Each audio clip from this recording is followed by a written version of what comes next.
In the previous lecture you learned about the typography, but in this one we are going to move forward to our actual design. So I'm adding this comment that UI elements.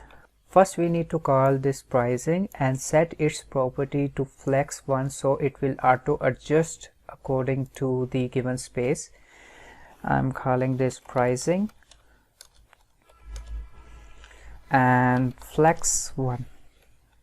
What it will do, it will automatically adjust it according to the given space. And what is the actual space for this? For this we have actually set the container maximum width to 75 frame, and here it is. Let's check it out onto the browser so that you can actually get the idea what I'm talking about. Here you can see that it's automatically adjusted. By using the inspect elements tool, we can actually see that this value has been auto adjusted. Yes, let's add the border 1 pixel solid, EC, EC and EC. This is a color code for the border.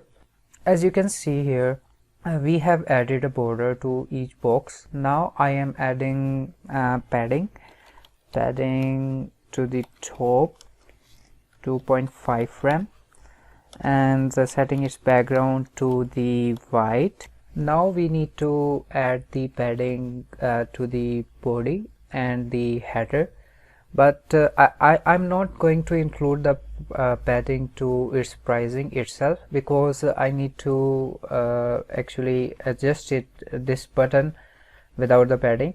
As you can see here in our design, we have padding here on the top section and the middle section, but don't have padding in the bottom section, which is button. So I'm actually going to add the padding only on the header and the body. So this is the element that we are going to target: pricing header and pricing body. Pricing header and pricing body, and set it padding 0 from top or to bottom, top and bottom, and 5 frame from left and right. As you can see here, we have added the padding from the top on the pricing itself section, and from the left and right we have added padding for the body and the header. I think that's enough for this lecture. I will see you in the next one.